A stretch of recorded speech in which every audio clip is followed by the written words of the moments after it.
Hello, hello, hello, hello. What's up, everybody? It's Supreme Decisions, and now we're going to have Supreme Sundays because we're going to have our question and answer session right after these. After I check and make sure everything's working. Because I actually have a topic today, and yes, I have a notification. So, some of them are going out. We know, so I'm going to give everybody a couple of seconds to get in, yeah. Let me make sure.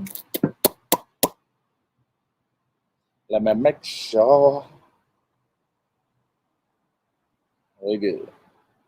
A to Z. Why is there no picture? Let me make sure. All right.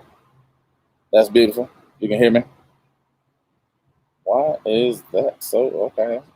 Why is it so? Ugh. Ugh. Ugh.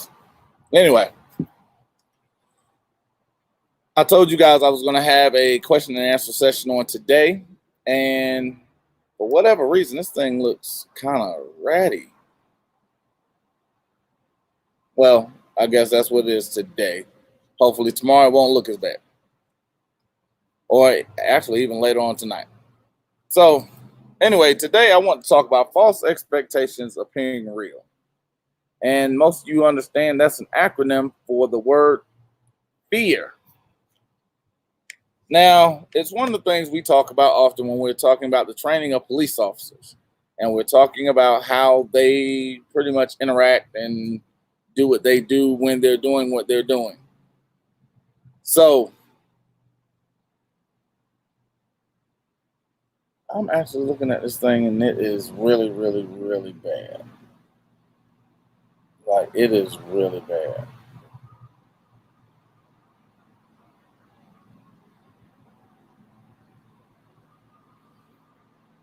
You know what? On with the show. All right. Now, you guys actually that are part of the masterclass actually heard me speak about the stock language.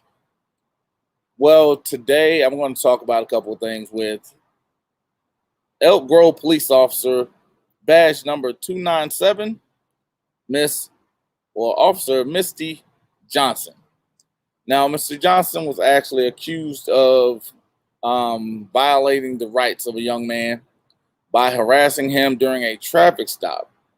Now, I had an opportunity to watch, multiple views of this because what happened was young man was actually pulling up to his mom's house. So I think mom lived on the left-hand side of the road. The officer pulled in behind him and was telling him to get back in his car, pretty much back out or back away from his mom's house to go across the street, which I thought that was a lot of excess. But in the middle of this, she became agitated because he was actually dumbfounded because he had never had an interaction with police before, which I actually thought was funny. But in the midst of this stock language, one of the things she used is the same thing that was used whenever you had a lot of other people that was killed by police officers, even in the officers behaving badly in the Las Vegas police officers video, is "I'm in fear for my life." And that was the context of what she used as reasoning to keep her hand on her gun during this entire interaction, during this alleged traffic stop. Because the fear of saying I was in fear for my life, and then later to go on and say, well, the reason, because she initially said I was in fear for my life, then she escalated and said, well, the reason why I had my hand on my gun was because a traffic stop is the most dangerous stop for a police officer. Now, this was one of the things that was brought up. I'm not sure if you guys remember or even hear or heard or listened to the podcast with Kelvin Dingle, Officer Kelvin Dingle there in Atlanta, when he talked about the police officers are trained to de-escalate situations. They're trained to be professional. Well, in the midst of her training of de-escalation, when are we often or most often seeing a police officer not de-escalating the situation? I can think of one where there was a 3-year-old girl in Arizona that had shoplifted a baby doll, and 4 police officers pulled out their guns and told the little girl and her parents, "I will blow your effing head off." And it wasn't the officers that de-escalated the situation. It was the community that was recording it. Misty Johnson spoke about the mother using words such as she's being violently attacked by the mother's words. And when I tell you words have power, and then she calls it in to have backup, 4 other cars show up. Why? Because all they hear is violently attacked by someone that's not involved with the traffic stop. So it looks like, as police often are said, it looks like she's being ambushed, which is not the case, because what was happening was, because she was yelling over the, I guess, the car speaker or a megaphone, the mother, who was near the outside, because I guess they were expecting him to show up, actually walked outside to tell him, "Hey, give me your ID, give me your insurance and your registration, because I don't want you doing a whole lot of moving around." Seems simple enough, because the boy had never been involved in a traffic situation, and apparently she had never gave him the how to get home speech. But doing what a good parent should do, she did, "Hey, get your stuff together, make sure your hands are visible." Well, that didn't work with Misty, because Misty began to escalate the situation, because not only did once Misty have the young man's driver's license, his insurance information, his vehicle registration, Misty continued to question this young man about being on probation or parole, then stated he had to speak to her, never taking her hand off her gun. And then, when the mother did not allow her, being in an agitated state, because remember, I just said she was agitated when she got out the car, because the one thing about it is you don't get a full perspective, because when the mother's there, she's doing a lot of talking, and the first video you see is probably of her, the one she shot. But then I had an opportunity to watch an angle from ABC. ABC actually got the video from one of the neighbors, because now it's such a commotion and such an oddity for police officers to be at a home in this neighborhood. People were coming outside and recording the incident, was recording what the police officer was saying. And then Elk Grove released redacted, keep in mind, redacted body camera video and audio. There were several points in there, because keep that in mind, because I'm actually going to go back into. And that one, I don't know how to show it on StreamYards. I wish I could show it. I would have to do it with another program, and if that's the case, I'd probably have to do another show. So I won't be doing on this one, because again, I don't know how to do it. So if somebody can actually teach me how to do that, then we can do it with StreamYards. But until then, yeah, no. Incorporation, I actually did get a couple other documents from you earlier. So I'll probably be reaching out to you first thing in the morning, because you sent me a ton of stuff. But anyway, we'll go from there. But understanding the language and the agitation from her, there was no de-escalation by Misty. But there was a point in which she just stopped talking until the mom actually had someone else, while she was recording, call into 911.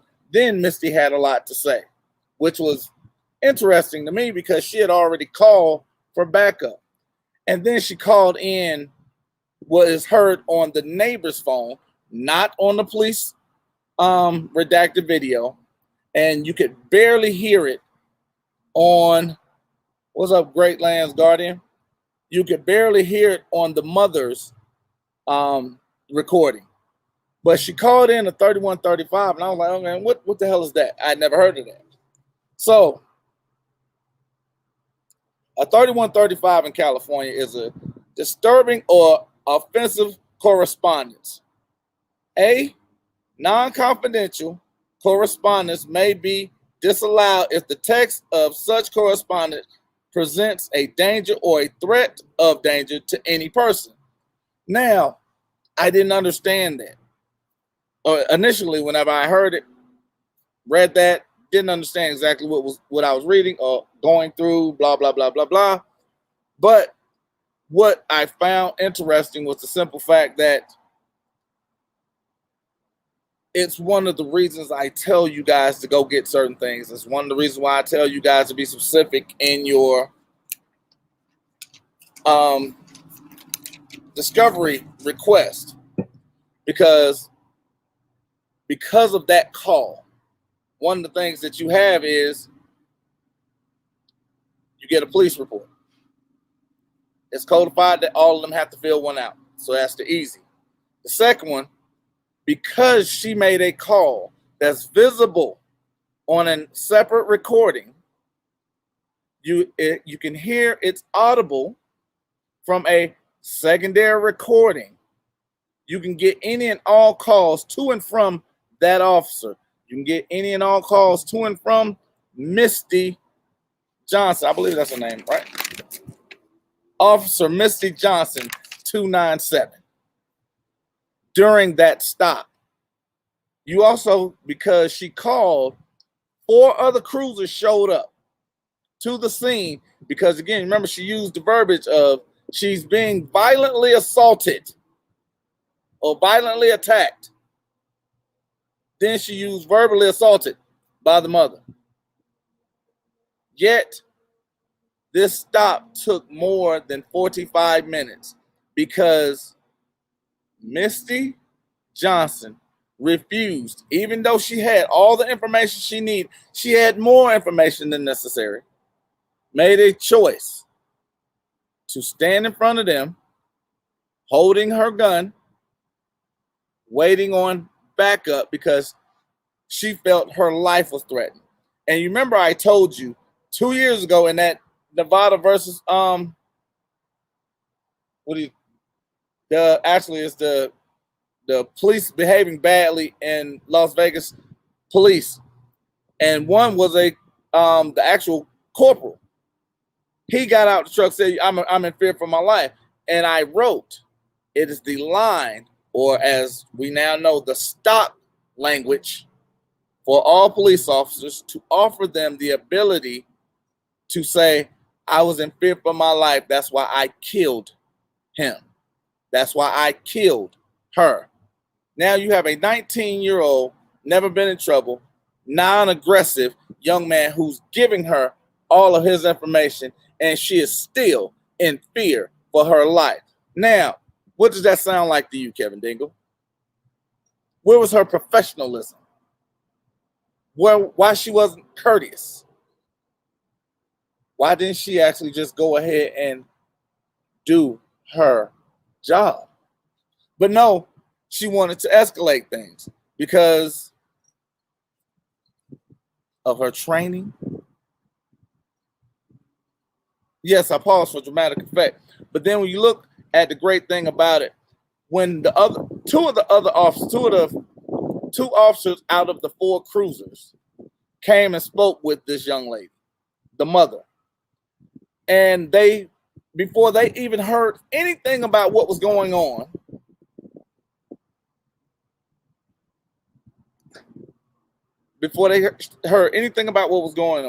they immediately told the mother, you're being belligerent. You need to calm down. Why should she calm down? It's not a calm moment. It is a scene that Misty set up. Misty wasn't calm. Because remember, I told you, when she got out the car, she was agitated. 10 minutes into it, she became fidgety and was tapping her gun. But the mom should be okay with this woman not doing her job with all the information that she had, that her son had, and become why. But here's the great part about it. 3, you can now get a scene report because it gives you a list of every officer that showed up for that call. You now get their police reports, because I'll constantly tell you, you can't argue against yourself. And everyone that came out and allowed this fuckery to happen, they are now liable for their actions of taking up for her. Just keep that in mind. They are now liable for taking up for her. And that's why you are justified then in suing them for everything they got, since they want to take up for her. Right? These are things I've already shown you. Because again, a misapprehension of law is illegal. Taking longer than 20 minutes or 19 minutes and 59 seconds is an unlawful detention. If not handled properly, a detention can turn into an arrest, which if not supported by probable cause, which a traffic citation is not, it then becomes an illegal arrest. See how all this stuff just falls? It merely just tells you by itself. And now it's the plan of going to get the things that you've been told to go get in the order, the way you've been told to go get it. Because line upon line, precept upon precept, everything you do has a procedure. Follow that. Now, when this was actually brought up, because she kept asking, are you on probation or parole? You on probation or parole? Even though she had everything that was necessary. She had everything. License, insurance, registration. She had got a verbal no from the mom. Why? Because the boy had never been involved with law enforcement at any point in his life. He was 19 years old and in college. Yet, Misty Johnson felt it necessary to call in backup, have her hand on a gun. She felt it necessary to sit here and state that she was in fear for her life. Now, the thing that I thought was kind of alarming for me, because these are the people that we're told, if you do the right thing, cops won't do anything to you. But at the same time, these are the police officers that are wearing desecrated American flags on their face as masks. These are the people that are escalating traffic stops, but still yet saying that traffic stops are the most dangerous part of it. And I actually told you guys about John. I talk about him constantly. One day, I want to have John on the show, simply because y'all can understand John has been shot twice at traffic stops. I was literally with John making a traffic stop because he was taking my stupid ass to court. And his whole thing was, I understand how to treat people like a human being. He never walks up, and this is in Atlanta. He walked up to people. He never put his hand on his gun. He's got the ugliest grin on his face, and he makes people in the cars that he's approaching feel comfortable. He's not walking up with his chest poked out, with his shoulders back, and all aggressive. No, he's coming. He's very somber. He doesn't grab his gun. He doesn't rest his hand on his gun. Because a good cop doesn't. Because a good cop understands they have 7 non-lethal weapons and only 1 life-taking weapon.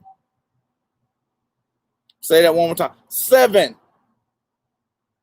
non-lethal weapons and 1 life-taking weapon. So why is the 1 life-taking weapon your first option? But then again, Officer Kelvin Dingle wants to understand why people don't trust police. I gave you 4 examples yesterday. I'm giving you Misty Johnson today. She refused to run this young man's name, and that's literally the whole purpose of her pulling him over, to get his information. Literally, to get his driver's license. Literally, to get his insurance card. Literally, to get the registration to the car. and she chose not to be professional, or as Kevin said, follow her training. But we should trust her because she's a good person. But then in the end, she uses words like she's in fear for her life, grabs her gun, calls in backup using words that say she's being violently attacked. 4 officers show up and immediately take her side and have no clue of what's going on or what had already transpired. So if they're automatically going to take the side of the cop without getting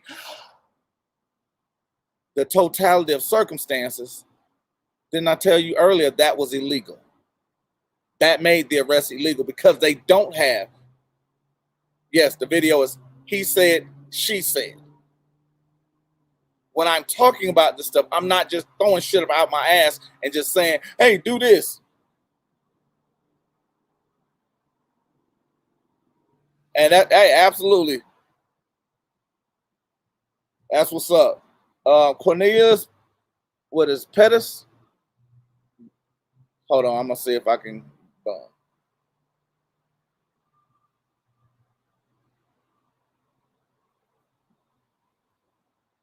And that was from Great Land Guardian.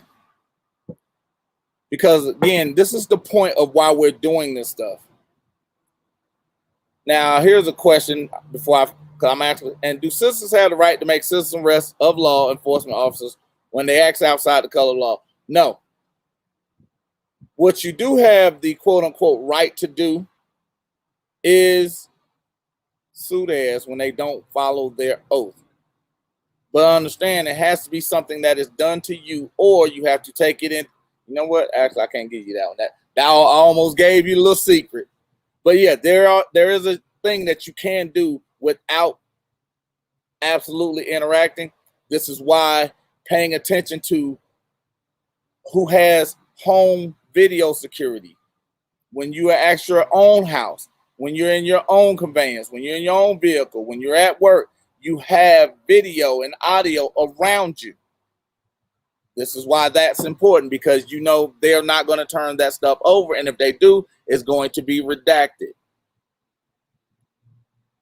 Now, we look at this and we understand there is a method, but you have to follow other aspects of doing so.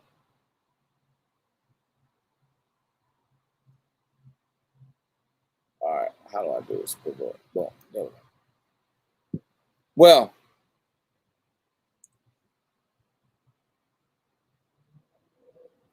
so, and the long and short, Misty Johnson. This was a situation from the end of last year, so the end of 2020. I believe it was October 2020. She remained on payroll. She was not reprimanded, and she was not retrained. But she's put back into society to do what she just did again, and we have to accept it as such. Because again, she created a horrible situation in order for her to do bad things. She created a narrative that, one, she didn't want to talk until the 911 call was made. And when the 911 caller was responding to the woman that was at the scene, the mom, Officer Misty then wanted to talk. Officer Misty then wanted to do her job. So whenever you have these types of situations, if I don't have the body camera,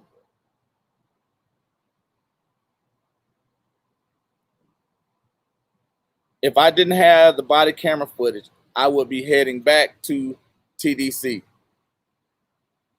That sounds horrible because I don't know what most of that means, but the whole point is, sounds like you have body camera footage. And oh, you know what? I actually just looked at who that is. So you actually, is that, I think that's what you sent me, correct? Is any of it redacted that you know of? Because they look like one of them is 30 minutes long. The other one is a little shorter than that I have.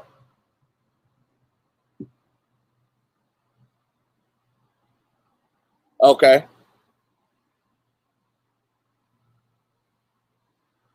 But yes, let me get back. Yes, they have where audio's cut out or parts of the video are cut out of the entire incident.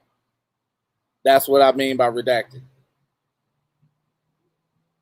Because I haven't had an opportunity to actually review it, because I actually just seen one to download it probably 5 minutes before I got on with you or from you. But then I'm gonna give you one other one. Wow, and then I guess we can go into the question and answers. Don't forget to hit that Cash App. It is, I don't know how to pin this. Let me see if I can pin. Boom. That's just pinned. All right, there we go. The Cash App is pinned, I think.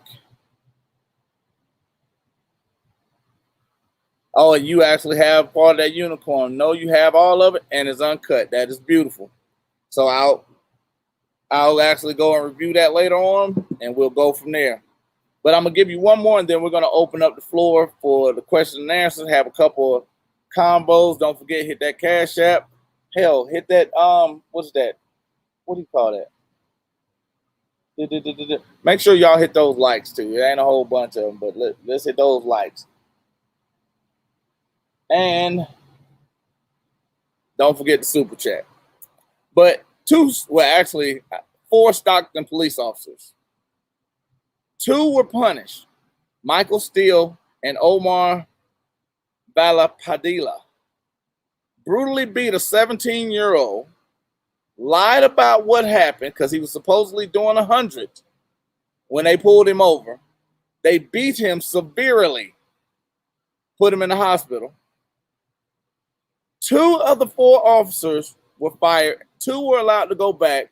And even the police of Stockton, the police chief of Stockton stated, when you're hitting someone across their head with a baton, you are looking to cause bodily injury, which should be limited only to someone that is a violent resistor. There's no videotape. But that lets you know he watched 4 men beat on a 17-year-old with batons in his head to where there was, in the hospital, they showed a picture from his hospital, where there was literally a shoe print on his face.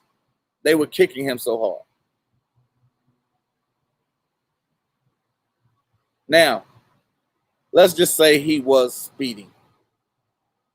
What part of speeding requires 4 cops to severely beat you and kick you in your head?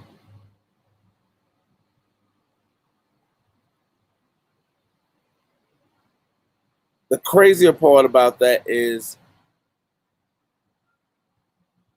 all 4 of these officers were actually sitting at the house with pay for 3 months, for 90 days. Nobody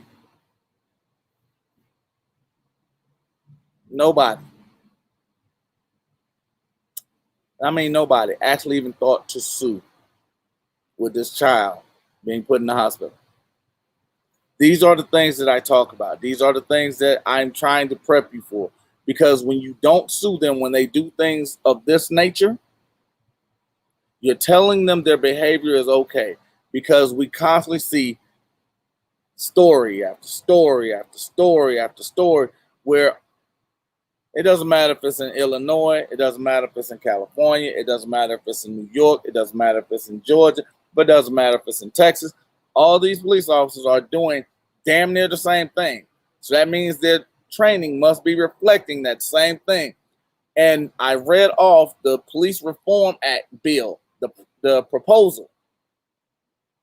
Nothing in it spoke about retraining.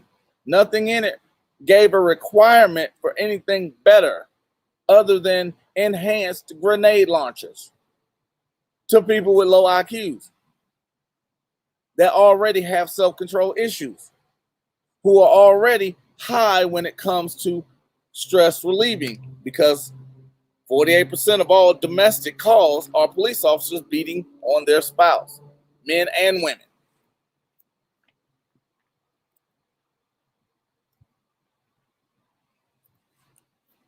What can we do besides suing them after the fact? And I'm gonna expect you to hit this Cash App too, man. That's the question. And hold on, I need to do this too. Copy the link. Boom. Here's the thing: when you're asked, the link is actually in the chat.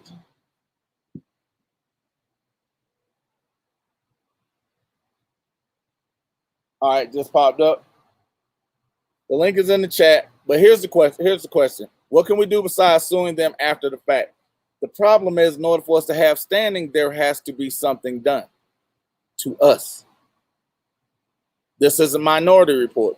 If they're not allowed to do it, we're not allowed to do it. Because something, until they fuck up, we can't do anything. It just is what it is. Because if we're trying to preempt them from doing something, there needs to be legislation done. There needs to be a requirement for retraining. There needs to be an active training setup that's nationwide, that's uniform, that's like the feds. I'm going to say that one more time. There should be something that's nationwide and uniform, like the feds. Because if they have to be following federal law and they're enforcing county ordinances, that's a discrepancy, because those ordinances aren't law. Because law doesn't change from city to city, state to state, county to county. Law remains the same and absolute. Doesn't change based on someone's feelings. But in order for us to push back, there must be an injury to us, in fact. Because the standing that we present to them, that's the exact same standard we have for us.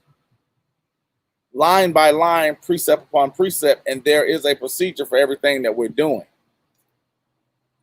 So, and I honestly don't recommend ever complaining about a cop to a cop. So,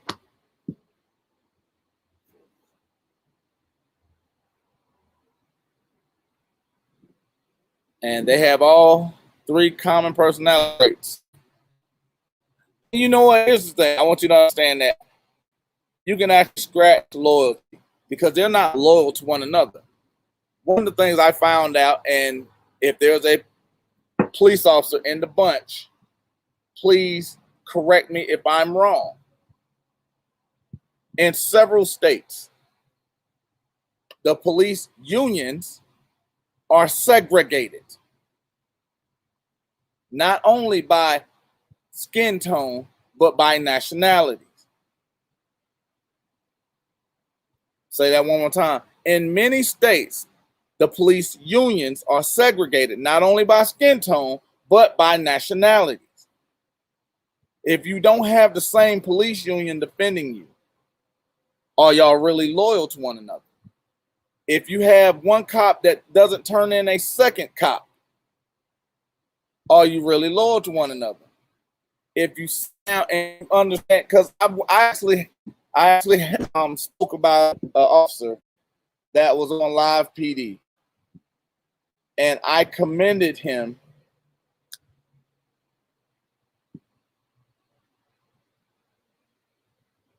I commended him because what happened was, off camera, he didn't realize that one, they had filmed him reprimanding an officer that was going hard or being excessive in dealing with a suspect.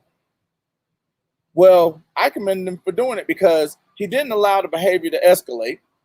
And then two, he went and immediately corrected that behavior.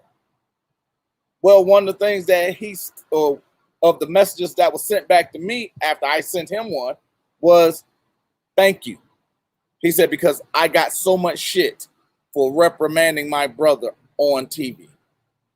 He said that wasn't the intention, but it's to correct the behavior because it's already hard enough to do his job. Why? Because he recognized a bad cop in his uniform makes all of them look like bad cops. One bad cop spoils it for the bunch. One bad cop spoils it for the bunch. This is why they fight so hard to stop clearly established. This is why they don't want video. This is why they're not thorough. Again, knowing is half the battle. This is why they don't get educated, because those that are educated ask questions. They don't want somebody that's going to think for themselves. They don't want anybody independently acting. They want robots. So knowing that these are the holes, just like I gave in my masterclass, these are the holes that we already know. These are also the holes that the prosecutor know, or the people that we're going against knows. These are also the places that we must attack at. These are the places we know that there are weaknesses at. These are where we pull the threads out. So this is how we move forward. Now, I'm going to open up the floor, give you guys a couple minutes. Chime in. We can have a conversation. Don't forget, hit one of them donation links. Support the channel. The link. Boom. To join on, it is down in the chat. If you need me to put it up, let me know, because this is not me. I'm going to actually put it down one more time.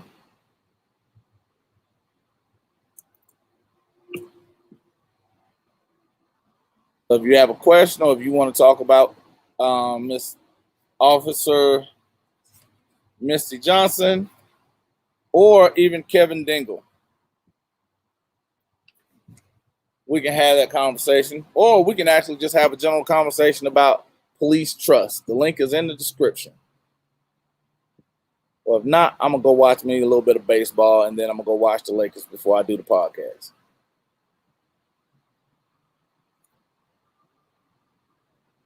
All right, boom, boom, boom, boom, boom.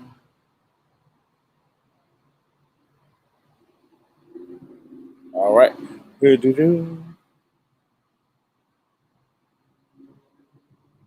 Don't forget, we have Cash App, Google Pay, PayPal, Zelle if you want to wire money for free,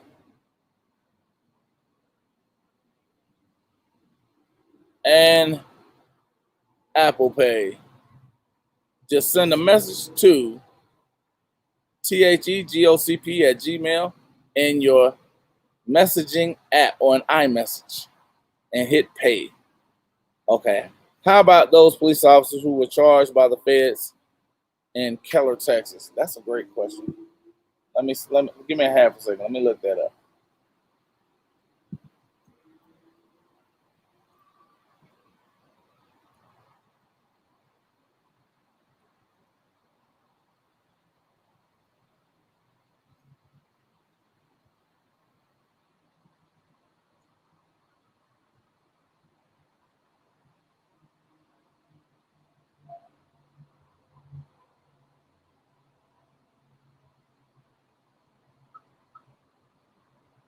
Oh, that's the one that I told you about, the cop that attacked the dad.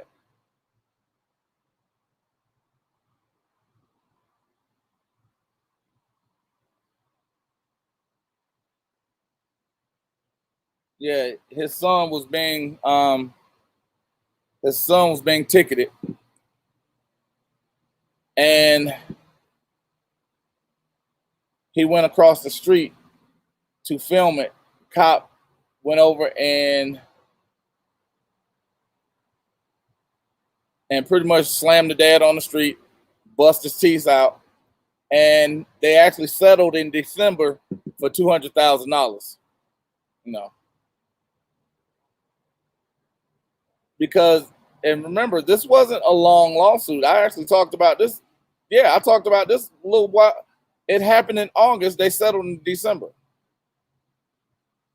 So it's understanding how to use this stuff. It's understanding how to set the application. It's setting up everything in a purposeful and a meaningful way. This is why I have the masterclass for you guys. This is why I'm giving this out the way I do. Because come to me, I'll help you get to where you need to get to. After that, it's on you. Whatever you want, you do you. But I'm also hoping that at some point in this adventure that you're able to do this yourself, go out, teach others, or even stand on your own if it ever comes to that. Because the whole thing is, you guys actually see it. I I went through personally, out of 54, or I think it's 5,400 people, less than 600 notifications are actually set, and less than 300 go out because they actually give me a report. And I just thought that was hilarious. And then they all don't go out when I go live. They don't go out when I post a video, which is why I'm trying to be better at, so you guys can know at 5 p.m. Mountain Time, I'm going to be showing a video every day. I'm going to be doing lives on Sunday. The podcast is going to come out Monday mornings. But I've even noticed that that doesn't always happen. Like, I'll set it for the 5 o'clock or whatever, or 5 a.m. Eastern Time on Mondays, and it never happens. Or I'll end up just doing the show and leaving it set, and they will just go ahead and go live with it, which, it doesn't hurt anything, but it's available on Mondays. And I'm trying to make sure we have everything on as much of a process as possible.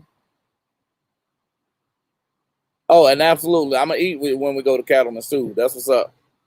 But the whole point is understanding there are remedies, but they're generally going to be federal court remedies, which is why I teach line by line, going to and through federal court and having your issues resolved when you're dealing with these police officers.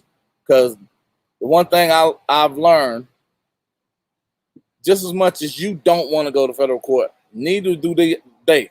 Because just like any child, they don't want to talk to their parents about something they've done. So just keep that in mind. And I love you guys. Nobody's hit the line. I don't see any other questions. And yes, that cowboy ribeye, yeah, your boy's a carnivore. So I appreciate that.